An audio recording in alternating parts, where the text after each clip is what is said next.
네, 오늘 다니엘서 11장을 통하여서 이스라엘과 열방 그리고 적그리스도에 대한 다니엘의 비전에 대해서 여러분과 함께 나누기로 하겠습니다. 하나님은 혼란과 정치 속에서도 국가들과 인간의 역사를 주관하십니다. 특별히 다니엘서 11장은 이 이스라엘에 관한 세부적인 역사적 예언이 들어 있습니다. 네, 특별히 11장을 통해서 하나님께서 인간의 역사를 드러내시고 하나님께 택한 종에게 미래를 보여주십니다. 특별히 하나님께서 다니엘에게 가브리엘을 통해서 일어날 일들, 이스라엘 주변의 열강들이 어떻게 움직이는지, 어떻게 괴롭히는지, 그리고 적그리스도가 어떻게 일어나는지 그의 특성에 대해서 우리에게 말을 해주고 있는 것입니다. 네, 첫 번째 파트는 1절에서 35절까지인데 하나님께서 그의 택한 백성에게 역사를 미리 말씀하신다. 미리 말씀하신다는 건 뭐예요? 하나님께서 역사를 주관하신다. 하나님만이 미리 일어날 일들을 우리에게 말씀해 줄 수 있기 때문입니다. 네, 그래서 1절에 또한 다리오 메대 사람의 첫 해에 내가 일어나 그를 확인하고 강화하였노라. 이 말씀을 통해서 하나님께서 천사 가브리엘을 통해서 말씀하신다는 것을 알고 있습니다. 내가라고 하는 것은 이제 천사장 가브리엘을 말하는 거죠. 가브리엘은 그러니까 메신저인 것입니다. 네, 특별히 페르시아 제국의 4개의 왕들에 대해서 얘기하고 있습니다.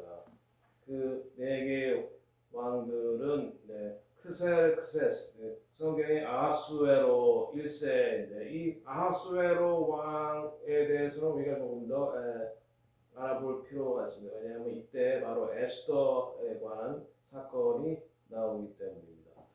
에스더가 왕비가 되죠. 그런데 이 모르드게를 죽이려는 그 하만의 계략을 알게 됩니다. 하만이 모르드게뿐만 아니라 전 이스라엘을 죽이려는 계획을 알게 됩니다. 이때 이 모르드게가 에스더에게 왕에게 나아가라라고 격려를 합니다. 왕비라도 왕 앞에 허락 없이 나아갈 수 없었습니다. 이 당시에는. 그런데 이 왕비가 3일 밤낮을 금식을 하고 왕 앞에 죽으면 죽으리라 하고 나아갔을 때 왕이 왕비를 받아들이게 되고 이 왕비에 의해서 이 하만의 에스더 왕비에 의해서 하만의 계략 모르드게뿐만 아니라 전 유대인들을 몰살하려는 계략이 드러나고 바로 그 모르드게를 죽이려고 하는 장대에 하만이 매달리게 됩니다. 그리고 이스라엘 백성들은 살아나는데 이것을 기념하는 것이 부림절입니다. 그 다음에 이 페르시아는 헬라 제국, 그러니까 그리스의 알렉산더 대왕에 의해서 패망하게 됩니다. 그리고 알렉산더는 33살에 죽습니다. 33살에 예수님께서 33살경에 돌아오셨다고 하는데 의미 깊은 날입니다. 네, 그래서 이 알렉산더가 죽은 다음에 알렉산더는 후계자가 없었기 때문에 4명의 왕들이 4나라로 이 헬라 제국을 나누게 되는데 첫 번째가 바로 셀루코스 제국 북방왕, 지금 다니엘서 11장에는 북방왕으로 되고 남방왕은 프톨레마이오스 제국, 이것이 이제 남방왕이 되고 마게도냐 그리고 퍼가몬 이렇게 4개의 제국으로 나누게 되는데 특별히 지금 이스라엘과 관련해서 이스라엘은 이 북방왕과 남방왕 사이에 있었기 때문에 북방왕의 영향을 받기도 하고 남방왕의 영향을 받기도 하면서 굉장히 어려운 그런 시절을 보내게 되는 것입니다. 네, 특별히 여기에서 안티오코스 에피파네스 4세 21절에서 35절까지 나오는 안티오코스 에피파네스 4세에 대해서 우리가 한번 알아보도록 하겠습니다. 이 사람은 그러니까 적그리스도를 예표하는 사람에서 가장 이스라엘을 괴롭힌 사악한 통치자로 알려 있고 유대 성전을 더럽히고 신실한 자들을 박해했고 멸망에 가정하고 그러니까 성전에 제우스 신을 신당을 세우고 그 다음에 돼지의 피로 성전을 더럽혔습니다. 이것에 대해서 유대인 마카비는 혁명을 일으키죠. 그래서 마카비안 리볼트. 그래서 이 전쟁이 3년 반을 지속합니다. 이것을 또 이게 우리가 후 3년 반에 있을 그러한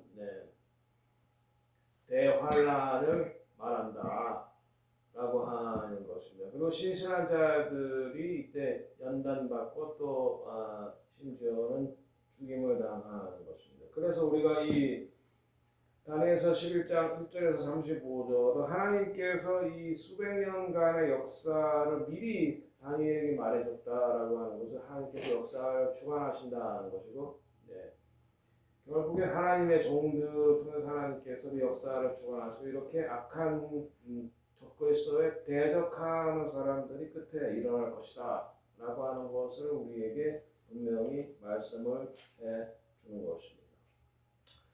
그 다음에 다니엘서의 두 번째 파트는 불법의 패턴, 그러니까 마지막 때 일어날 불법의 패턴과 적그리스도에 대한 예표가 나와 있습니다. 36절에서 39절. 특별히 36절, 37절에 그 왕은 자기 마음대로 행하며 스스로 높여 모든 신보다 크다 하며 비상한 말로 신들의 신을 대적하며 하나님을 대적한다는 거죠. 형통하기를 분노하심이 그칠 때까지 하리니 이는 그 작정된 일을 반드시 이룰 것이니라. 37절 그가 모든 것보다 스스로 크다 하고 적그리스도죠. 그의 조상들의 신들과 여자들이 흠모하는 것을 돌아보지 아니하며 어떠한 신도 돌보지 아니하고 여자들이 흠모한 것을 돌아보지 아니한다라고 하는 이 말을 통해서 그가 동성애자다, 남자지만 동성애자다라고 하는 것입니다. 그러니까 모든 신부가 자기를 높인다. 하나님 그러니까 그가 후 3년 반에 성전에 들어가서 자기를 신이라고 한다. 하나님을 대적한다.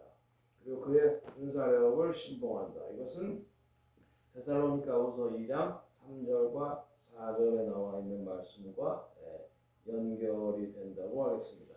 이것을 통해서 우리가 데살로니가후서 2장 3절 4절 누가 어떻게 하든 너희가 미혹되지 말라. 미혹이 온다는 거죠. 먼저 배교하는 일이 있고 저 불법에 관한 곧 멸망의 아들이 나타나기 전에는 그 날이 이르지 아니하리니 그는 대적하는 자가 신이라고 불리는 것과 숭배함을 받는 것에 대하여 그 위에 자기를 높이고 하나님의 성전에 앉아 자기를 하나님이라고 내세우니라.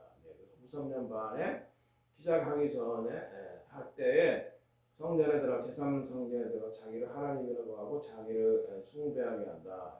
그리고 사람들에게 표를 주고 이 표가 칩을 주고 이것이 없으면 매매를 하지 못하게 한다라고 하는 것입니다. 자, 그래서 이와 같은 이 적그리스도의 이런 상황 나타남에 대해서 지금 현재 우리는 지금 그런 시대를 살고 있는데 현재 있는 정치인 중에 누가 이 적그리스도와 가장 부합하는 인물일까? 한 4명을 골라봤습니다. 첫 번째는 프랑스의 대통령 임마누엘 마크롱입니다. 이 사람은 유럽을 통합하여서 유럽의 군대를 만들기 원하고 이렇게 로마를 부활시키기 원하는 그런 사람입니다. 임마누엘, 하나님으로 함께 계신다는 그런 히브리어죠.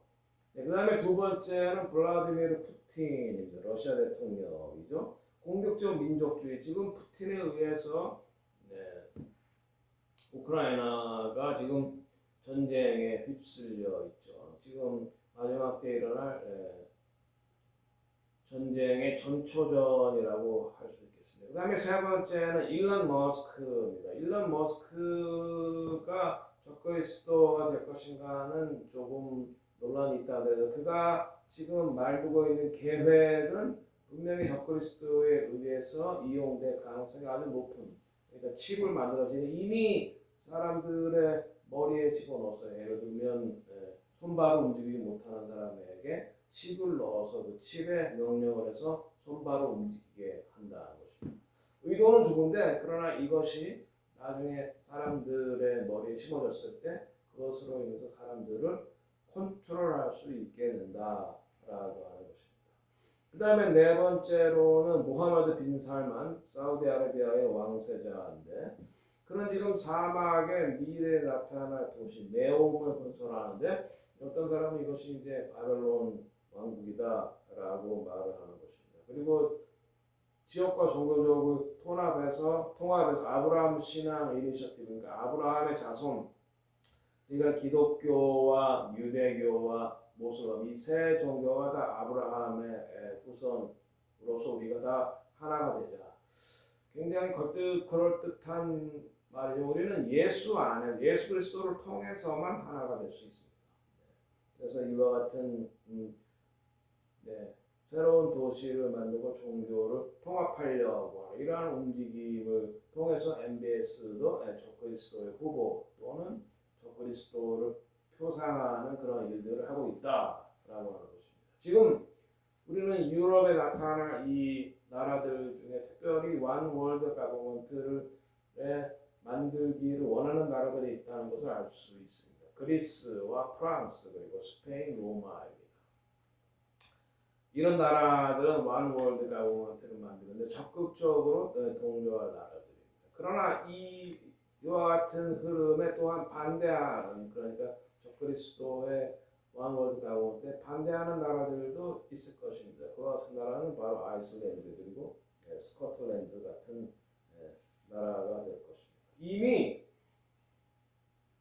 유나이티드 아랍 에미레이트의 이 아브라함 하우스 패밀리라고 모스크, 모슬람 그리고 교회, 처치 그리고 시나고그가 합한 이 세 건물이 함께 있는 장소가 있습니다. 바로 이것이 바로 앞으로 일어날 그 원 월드 릴리전을 만드는데 굉장히 중요한 그런 역할을 할 장소가 이미 지어져 있다. 유나이티드 아랍 에미레이트다.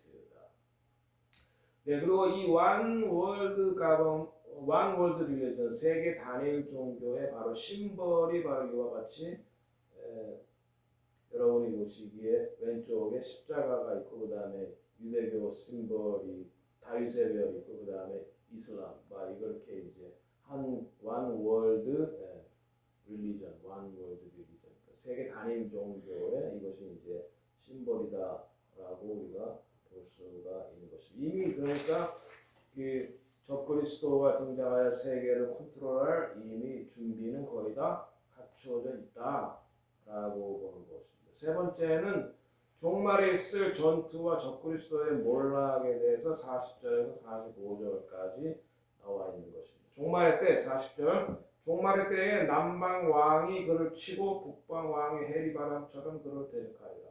이렇게 남방 왕, 북방 왕 말씀드렸죠. 북방 왕은 셀루키드 왕조고 남방 왕은 토톨레미 왕조가 이제 이스라엘을 북에서 남에서 이렇게 공격을 한다. 이제 이러한 말인데 1948년 이스라엘 독립 전쟁 당시에도 북방 왕인 이 시리아, 레바논 그리고 남방 왕 이집트, 예멘, 사우디아라비아 그리고 또 동쪽에서도 공격을 했죠. 시리아, 레바논 아니야. 동쪽에서 그러니까 북쪽과 남쪽 그리고 동쪽에서 사방에서 이스라엘은 공격을 받았습니다.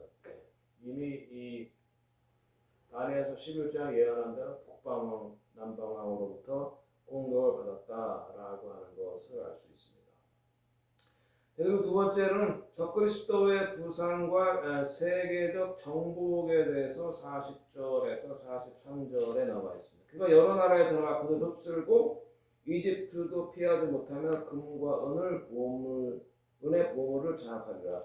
적그리스도는 많은 나라를 침략하여 세계 지배를 이룹니다. 이집트, 리비아, 구스, 오늘날 이디오피아가 바로 이제 남방 국가들이 정복되거나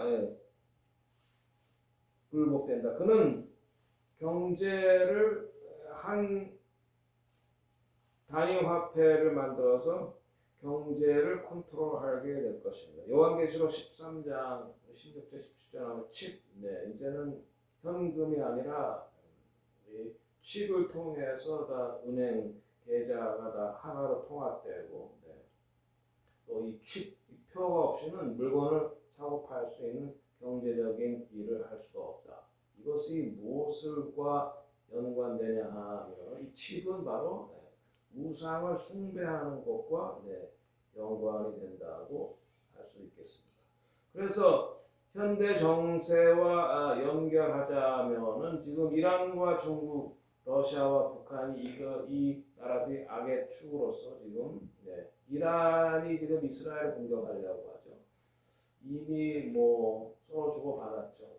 이란의 배후, 이란이 바로 남방어, 북방어, 후티 또 예멘 후티 반군 그리고 남쪽에 있는 하마스 북쪽의 헤즈볼라를 다 서포트하는 나라죠. 그리고 지금 이란과 이스라엘은 지금 이란은 핵을 만들어서 이스라엘을 지도에서 없애겠다.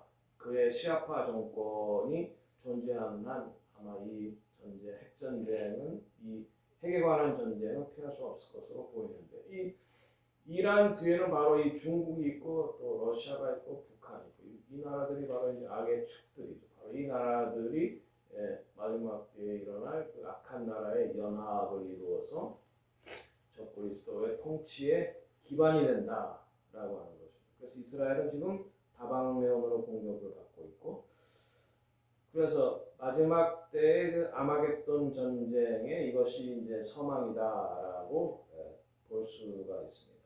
네, 그래서 마지막 때에 그 아마겟돈 전쟁이 일어나기 전에 어떠한 일들이 일어날까? 첫 번째로 적그리스도는 환란 기간 끝에 이스라엘이 예수 그리스도로 돌아올 때 종말을 맞게 될 것입니다. 스가랴 12장 1절에서 13절. 환란기 끝에 모든 이스라엘이 주님 앞으로 돌아온다. 이스라엘은 임박한 멸망 앞에서 국가적으로 죄를 고백합니다. 이 아마겟돈 전쟁은 예루살렘을 향해서 모든 나라들이 공격에 들어오는 거 아닙니까? 그래서 이스라엘은 이 멸망의 위기 앞에서 그들의 죄를 고백하고 주님 앞으로 돌아온다. 이것이 바로 욤키포 대속죄일에 앞으로 미래에 이루어질 욤키포가 이제 이루어진다. 대속죄가 이루어진다라고 하는 것입니다. 그리고 이스라엘은 국가적으로 구원받고 하루 만에 거듭난다. 로마서 11장 25절에서 27절. 이스라엘은 모세가 하나님 앞에 욤키포 대속죄일에 하나님 앞에 회개하여 이스라엘이 다 구원받은 것처럼 죄 사함 받은 것처럼 마지막 때 국가적으로 구원을 받는다. 그리고 적그리스도가 이끄는 전 세계 군대에 맞서서 생존을 위한 절박한 상황에서 이스라엘이 예수님께 부르짖습니다. 바라크바 바셈 아도나이 찬송하리로다 주의 이름 모시며. 바로 이것이 뭐예요? 이스라엘이 국가적으로 예수님을 왕으로 모시는 것입니다.